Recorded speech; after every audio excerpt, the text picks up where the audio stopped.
Sobriety is pretty cool. Sounds like a simple statement, but it holds a lot of debt to it. I mean, think about it. As you get older, the access to drugs increases, but the pressure to do them decreases. Funny that works out, huh? So, it doesn't matter if you do drugs to make the pain go away, to fit in. The world around you is always going to be the same, no matter how you alter your reality. So it's kind of better to face that ugliness of reality a little more head on. Also, doesn't matter what you make out of sobriety or what sobriety makes out of you. It's not about labels, it's about discipline. So, picture this. You're in high school and your classmates are talking about how drunk or high they got last weekend, and they talk about it with all the glory, with all the veneration, and you just think it sounds kind of weird. You're borrowing happiness from tomorrow, you're messing yourself up, and you're going to regret it after. You're just taking risk after risk after risk just to feel worse later. That just doesn't really sound too fun.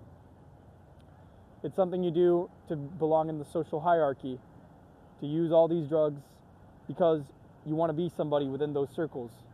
That just really doesn't make sense. Speaking of, I used to be very avid in the hardcore scene, in the straight edge scene, and the lyrics from Minor Threat, Earth Crisis, Strife, Inclination, One King Down, you name it, they really resonated with me. But time went by, hardcore didn't really feel the same anymore.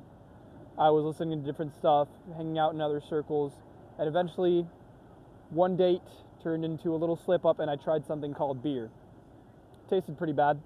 Tried it again, and again, and again, and again, didn't like it. Then I realized, the commitment to straight edge didn't last as long as I thought. It wasn't lifelong. Then I got to a point like, no, I don't have to keep on trying beer and cocktails and all this stuff. It's just not appealing to me. And it was never about being straight edge. It was about being sober. It was about the discipline, and it was taking care of myself. Lastly, have you ever seen a movie so good that you were so immersed in it, then when it was done, you felt that euphoria go down and realized, I gotta get home. Now I gotta pay for parking and do the laundry. Drugs are like that tenfold. You become so used to this altered perception of reality that's so strong that whenever you're not in that mood, everything goes downhill, and it becomes a polarity of, am I in the high or am I missing the high? And really no gray area in between. You don't want to be dependent on that high to live life. That's why sobriety is pretty cool.